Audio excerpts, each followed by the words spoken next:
Okay, so today we're taking a deep dive into something pretty fascinating, Mm. studio art therapy. Yeah. But specifically, we're looking at the art therapist, Right. like how their own identity as an artist. Mm-hmm. Like, how does that impact the work that they do with their clients? Yeah. Because if you think about it, a lot of helping professions, they take like external tools, Sure. Yeah. they take frameworks and things like that to try to understand the human Right. experience. You're right. But art therapy, it seems like it's really coming from the artistic experience itself. Absolutely. So it's like a really different starting point. It is a very different starting point. So we've got a bunch of sources here that are going to kind of help us unpack all of this. Yes. And really what we're trying to do is to pull out, like, what are those key insights, right? Yeah. What makes art therapy so unique? Yeah. And how does this perspective, like, actually help both the therapists and the people that they're serving? Yeah. The clients. Yeah. For sure. And, to guide us through this, we have an expert. Hello. Welcome back. It's great to be here. Okay, so let's jump right in. You've looked at all these sources, right? Yeah. What really stuck out to you? Like, where do we even begin with this idea of the artist identity in art therapy? Well, I mean, I think you really hit the nail on the head when you were talking about how it's coming from the artistic experience. Yeah. And I think a lot of that goes back to like the origins of the field, right? Interesting. Like a lot of the pioneers, like the people who first started doing art therapy, a lot of them were artists first. Okay. They were using their art to connect with people, to help people. Yeah. And so when you get to like the 1960s, when these professional organizations start to pop up, art's not just like an add-on or something. It's Right. central. Yeah, yeah. Like it's at the core of what they're trying to do. That makes a lot of sense. Yeah, and so these early art therapists, they were bringing something different to the table, compared to like counselors or social workers or psychologists. Yeah, totally different fields. Right, like totally different. Yeah, they came from this background of actually making art, Yeah. And that really sets art therapy apart, I think. That's interesting Yeah. because it seems like, from what I was reading, that there's been like a movement, right, Yeah. to develop these frameworks, but ones that are coming from the inside out, Exactly. not just taking psychology and slapping it onto art. Right. It's yeah. like, no, we need to figure out what is at the heart of art therapy and build from there. Yeah, exactly. One source called it like the matrix. Yes. The matrix of art therapy itself. Yes. It's like, what's in that core? What makes art therapy art therapy? Yeah. And then we can build up from there. Exactly. And then, you see that term a lot, studio art therapy. Yeah. Which I think for a lot of people, they think of a studio. A physical space, right. Yes. Yeah. Like a beautiful studio, big windows, lots of light. Mm-hmm. But what I was getting from the readings was it's more of a model, like an approach. Yeah. Where it's the art itself and the actual process of creating the art that's front and center. Yeah. So it's not just like, okay, let's use art to apply this theory we learned from somewhere else. Right.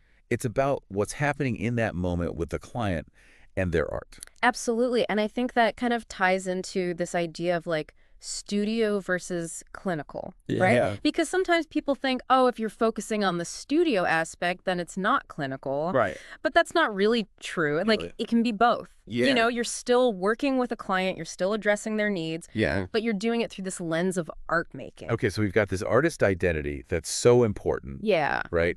For art therapists. Right. Like, how do you even cultivate that? Well, a lot of the sources talk about needing to develop these really strong artistic sensibilities Yeah. and a real genuine commitment to making art. It's not just something you do on the weekends. Yeah. It's like, it's a part of who you are. Right, like a lifelong thing. Exactly. Yeah. Okay.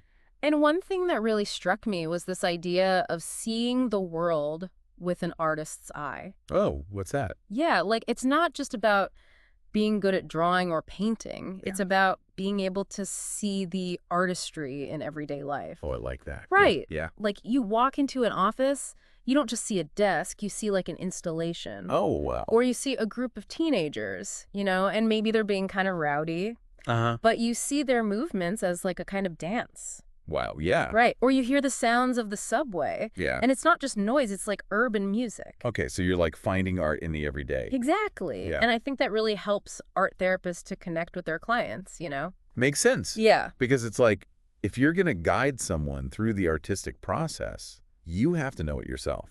Absolutely. Right, like you have to have that experience. Yeah, and that's where the personal art making comes in. Okay. A lot of the sources really stressed how important it is for art therapists to actually make their own art. Yeah. Like to really experience that process firsthand, Well, the expression, the containment, even the destruction and creation that can happen. it's not just a hobby. Right, it's not just a hobby. Yeah, it's like professional development. It is It's different. how you develop your own sensitivity to the art, to the process. Makes sense? You fuel your own vision, Yeah. and you get that knowledge, that deep knowledge that you can only get from experience. From doing it yourself. Yeah, from doing it yourself, from getting paint on your pants, literally. Yeah, yeah. So it's really important. And it's not just like making art whenever you feel like it, right? Right. There's this idea of disciplined practice. Like you really have to dedicate the time and the energy. Yeah. But at the same time, I was reading that, like, that initial spark, that spontaneous, like, I want to create something Mm-hmm. that can actually fuel that disciplined practice. It definitely can. So how does that work? Well, I think it's like you get that burst of energy, that excitement, and Right. it kind of carries you through those times when it's harder, Okay. When you have to really push yourself, or maybe you're not feeling inspired. Yeah. It's like that initial spark kind of reminds you why you do it in the first place. It gives you that energy. Exactly. So I know, like, for a lot of people, they're thinking, okay, well, I've already got so much going on. Right. How am I supposed to add this whole art making thing to my life? Yeah, But the sources had some interesting suggestions, right? they did. Yeah. Like just little things you can do. Yeah, like setting aside some time. Okay. Doesn't have to be a lot, but just some dedicated time. Yeah, yeah. Or joining a group. Oh, that's a good idea. Yeah, where you can get support from other artists. Yeah. Or even using prompts, like there's books and things that give you ideas. Okay, so just make it happen. Yeah, the main thing is to just do it. Yeah, make art. Exactly, make art.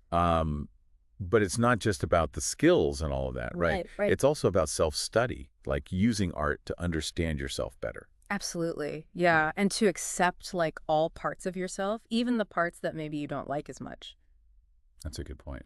Yeah, one source talked about like the bitch queen inside of you. Oh, wow. Okay. But, like you have to accept her too. Yeah. Because if you don't, then that stuff can end up in your therapy, Oh, that makes sense. Yeah. So it's important to do your own work. So, okay, let's talk about the studio itself, right? Okay.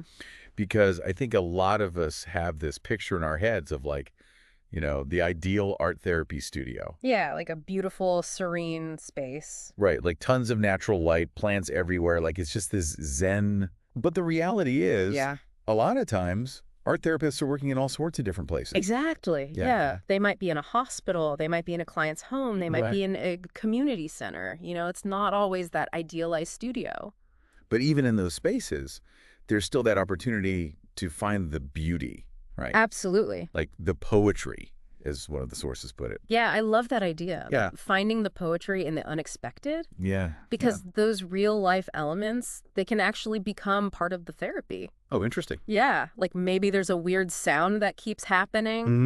Mm-hmm. And at first it's annoying, but then you and the client find a way to work with it. Okay, so it's like embracing what's there. Exactly. Yeah, And yeah. using it to your advantage. So even if you're not in that perfect studio, there's still key principles that you can follow to make it a healthy environment. Right. Right. Yeah. And one of the big ones was this idea that everyone is capable of artistic expression.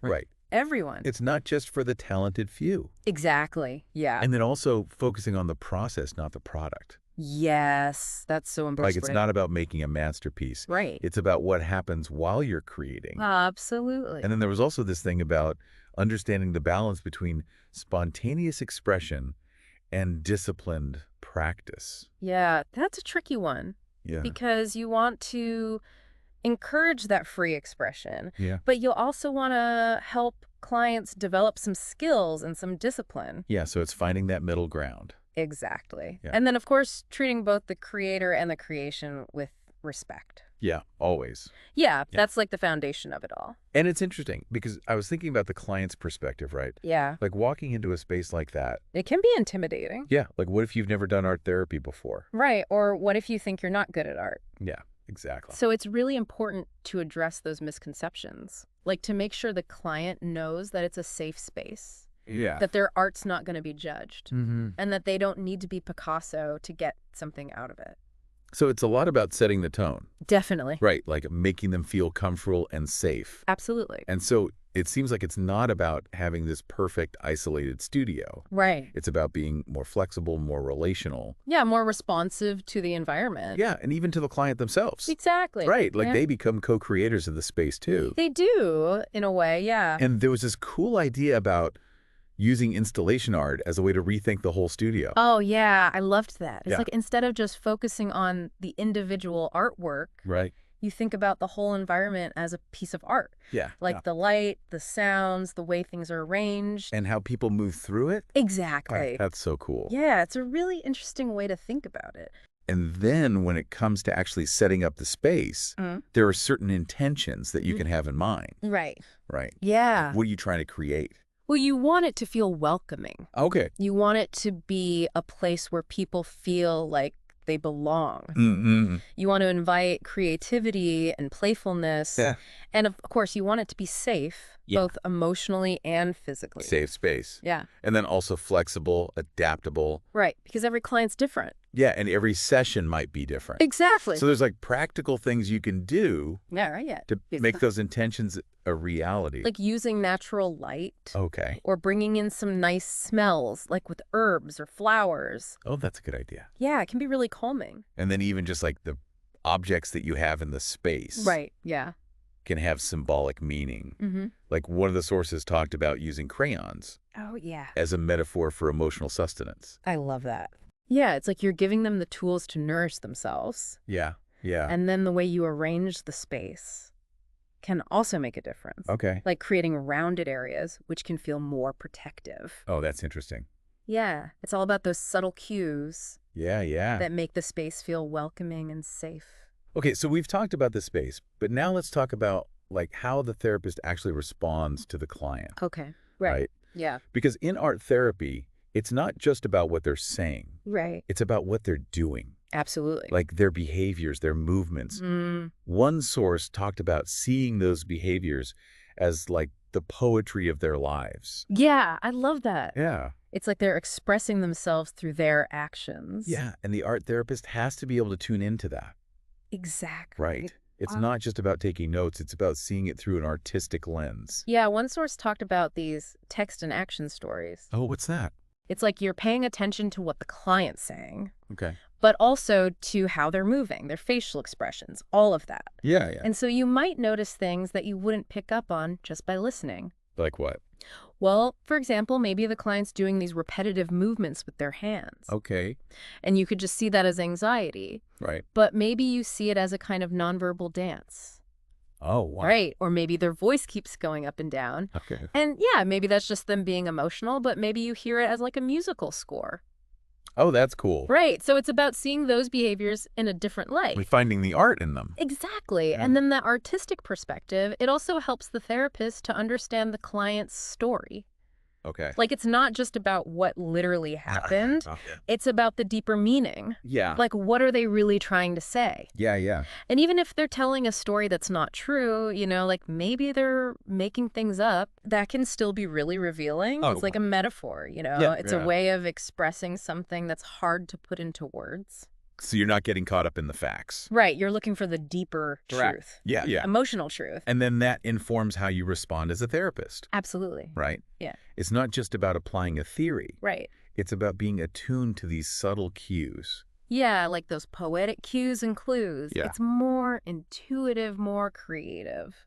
And so the therapist's own artistry is really shaping that whole process. Definitely. Yeah. And even the way they set up the art making process itself, Right. like how they display the materials, Yeah. what kind of artwork they have on the walls, Mhm. and then even the guidance they give, if the client asks for it. Yeah, yeah. So it's all very intentional. And then there's this thing called making notations, Yes. which I thought was interesting. It's like being a detective, but for art. Yeah, you're paying attention to everything, Mm-hmm. like how the client's moving, what they're saying, their facial expressions. And taking really detailed notes. Right, but it's more than just notes. It's like you're looking for patterns. Oh. Like, do they always reach for the blue crayon when they're sad? Oh, interesting. Or do they always draw circles when they're feeling trapped? So you're looking for those connections. Exactly. Yeah. And those connections can help you understand what's going on for the client. And then using metaphors can be helpful too, right? Oh, yeah. Metaphors are powerful. Yeah. They can help clients to connect with their experiences in a different way. Okay. Like maybe you use the metaphor of a container Okay. to talk about holding their emotions, Oh, I like that. or the metaphor of a garden Okay. to talk about growth and change. So it's like a way to make it more tangible. Yeah, exactly. Yeah. Yeah. And more poetic. And then I was also reading about how it's important to find that balance between being directive and non-directive. Yeah, that's a classic therapy dilemma. Right. Yeah. Like how much do you guide the client versus let them lead? Exactly. Yeah. And in art therapy, it's even more complex Okay. because you're not just talking, you're making art. Yeah. So you have to be really sensitive to what the client needs in that moment. Like meet them where they're at. Exactly. Yeah. And ultimately, you want to create a space where they feel free to express themselves. Without judgment. Without judgment, yeah. Okay, now this is where it gets really interesting, right? Okay, tell me more. Because it's a whole concept of like a relational aesthetic, Yeah, that's a good one. which I think challenges our traditional ideas about beauty. It definitely does, yeah. Like what is beauty, Oh, really? right. Is it just about pretty things? Yeah, like what makes something beautiful. Yeah. And I think in art therapy, the idea of beauty is much broader.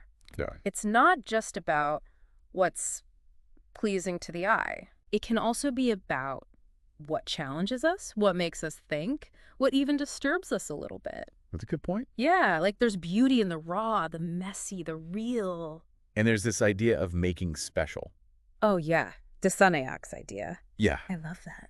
It's like even when art is about something difficult, Mm-hmm. the act of creating it is still a way to make something special. Exactly. It's like you're taking something that maybe feels bad or scary, Yeah.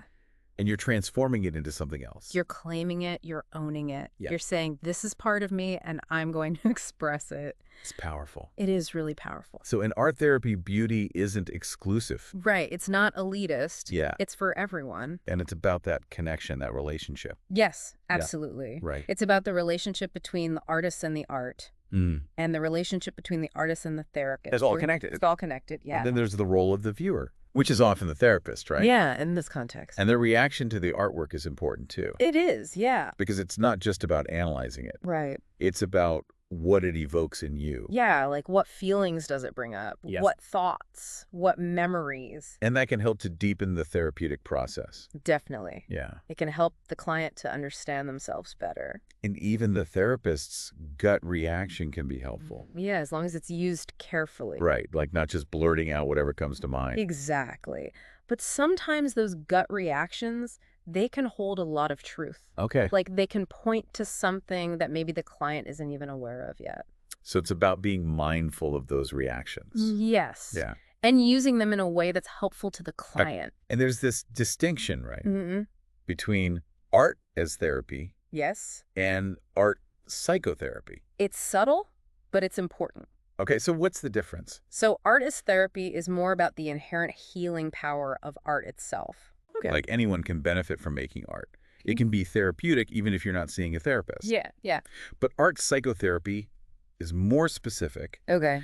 It's about using art within the therapeutic relationship Right. to address specific mental health concerns. So it's more targeted. Exactly. Yeah. And it involves a trained therapist who can guide the process. So it's not just about making art, it's about using art to heal. Right, and it's also about focusing on the experience of making the art, Mm-hmm. not just on the final product. And then there's this idea of aesthetic responsibility, Yes. which is like, how do you engage in art making in a way that's ethical and responsible? Yeah, it's about being mindful of the power of art Okay.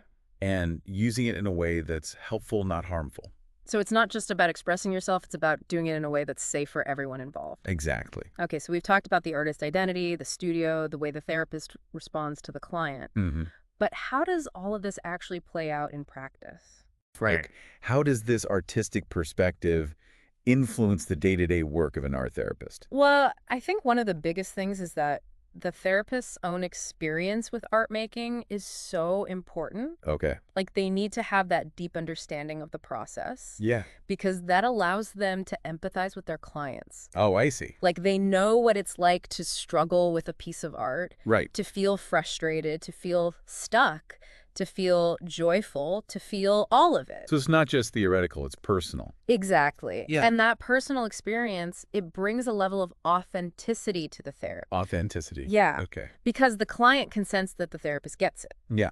They've Okay. been there. They've been in the trenches. Been in the trenches, yeah. So that commitment to personal art making is huge. It's huge, yeah. Yeah. It's not just a nice to have, it's essential. Okay. Because if you're going to guide someone through the artistic process, you need to know it inside and out. Makes sense. And you need to be able to communicate that knowledge to the client. Yeah. Not just through words, but through your own being. No, that's interesting. Yeah, there's this idea of inner availability. What's that? It's like the therapist is fully present with the client. Okay. They're open, they're receptive, they're not holding anything back. And the client can feel that. Exactly. Yeah. And that can be really powerful. And then there's the whole thing about resistance. Yeah, that's a big one. Right. Yeah. Like what happens when the client doesn't want to make art Right. or they're struggling. Yeah, and a lot of times our instinct is to try to fix it, Right. to push through it. Come on, you can do it. Exactly. Yeah. But in art therapy, resistance is seen as an opportunity.